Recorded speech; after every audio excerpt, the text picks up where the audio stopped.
Hello, everyone, and welcome back to my channel. It is Working Wednesday, and I am back with 2 new job leads. As you know, every Wednesday I will be coming on here and posting up job leads.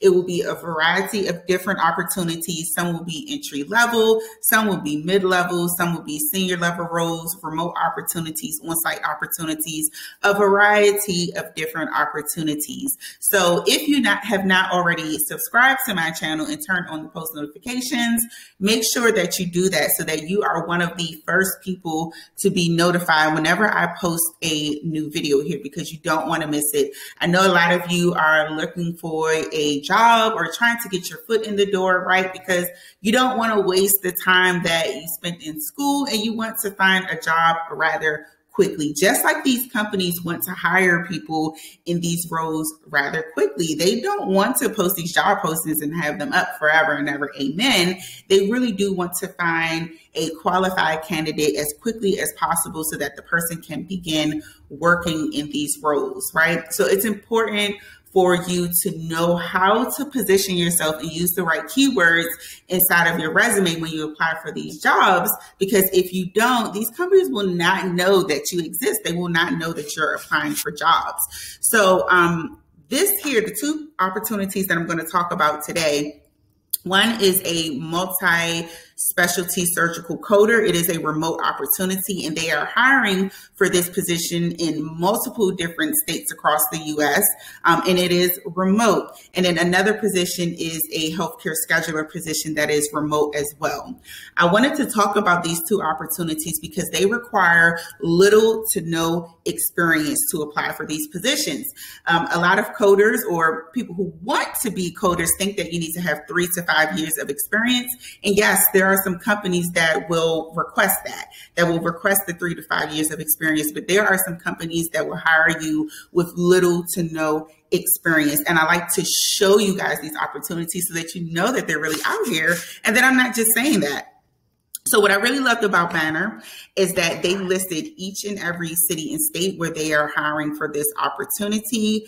And they put the salary for Colorado, because Colorado is a state with pay transparency rules.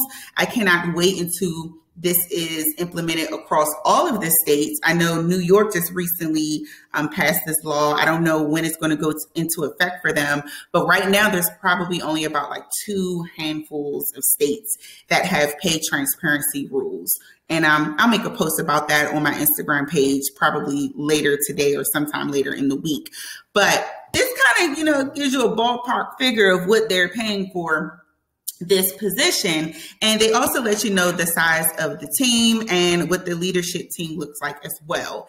And then I really love that for their remote coders, they specifically put where their remote coders need to reside in order to be remote in this position. Some companies do not list that. And I do say that if a position is remote and if it does not have a mile range or radius where you need to live in order to work remotely for that company, I say, that's kind of like a green light for you to call and ask like, hey, this position is remote. It's in a different state. I don't live in this state, but it doesn't say that there is a residency requirement in order to work remotely in this role. So I really love that Banner put it right out here that this position is located in Arizona. However, you can be a remote coder and live in any one of these states here and apply for this position. So I really, really love that they did that. You guys know I don't go into reading the job description all the way through because I'm going to have the link for this job posting down below.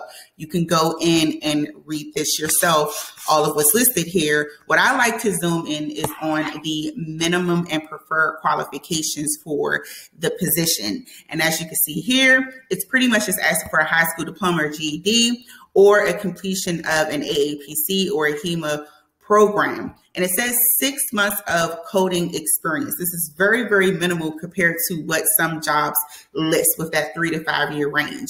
Banner is asking for 6 months of experience in addition to passing their coding assessment. If you're following my Instagram page, you might have saw the post I put where I said, don't worry about like which coding credential to get. Like, just go and identify which one you're most interested in, pick one and then concentrate on becoming a really good coder so that you can pass the assessment. If you have my resume masterclass, or if you are a member of the H.I.M Careers Club or the 4-week masterclass that I have, if you're inside of that program, you guys know exactly how to word and position your resume in a way to pass the ATS system, even if you don't have the 6 months of working experience.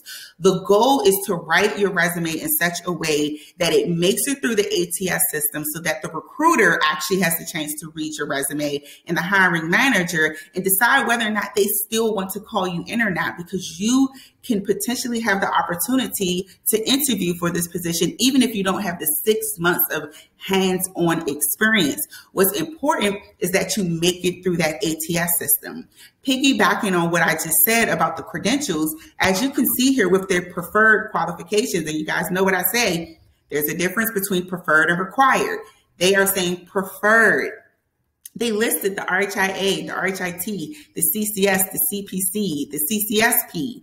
It doesn't matter which one of these credentials you have. They just prefer that you have at least one of them. So if you have one of them, you're good to go. And when you look at some of these job postings for medical coders, you'll notice that a lot of them ask for the same things, RHIT, CCS, CPC.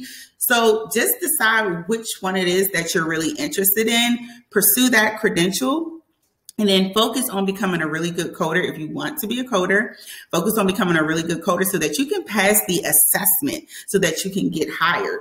That's what I want you to focus on when it comes to that. So for this coding opportunity, again, this is the multi-specialty surgical coder. It is remote. It is in several different states. This is a fairly new job posting. This is a great opportunity for someone who wants to be a medical coder and you have little to no experience in this part of the industry. The next opportunity that Banner Health has listed as well is a healthcare scheduler remote position. This one is fairly new. It's about 5 days old. It's remote. It's in several different states. Again, they list the primary location. They list the pay rate for Colorado, $17.23 to $25.85 an hour. And then they list where you must reside if you work remotely in this position. And what I absolutely love, you guys, this is entry level. There is not a time period really they have of experience that you need to have to work in this position, but they give you training full time for 5 to 6 weeks before you start in this position. They're hiring for multiple positions to start on January 24th, which is a couple of days ago, or late February. They are still actively hiring for this position. This is a great opportunity if you are just trying to get your foot in the door and trying to learn and decide exactly what you want to do in health information management. You can work in this role for a year or two and then strategically pivot out and transition out into a different level in your career and a different opportunity within the health information management industry. This is a really great opportunity for someone with little to no experience. Here, it's just asking for a high school diploma or GED. It's not even asking for you to have an associate's degree in health information management or health information technology or a bachelor's degree. It's not asking for that. And the key here, you guys, with these job postings, with both of these job postings, is positioning yourself correctly, positioning yourself as the top candidate and using the right keywords to make it through the ATS system. A lot of times people say that, you know, they've been applying for jobs and they have not been getting any replies back for interviews or job offers. And it has nothing to do with your experience. The first thing that people say is, it's my experience why I'm not getting requests for interviews. I don't have enough experience. The ATS system helps companies to weed out who might be a good fit for the position.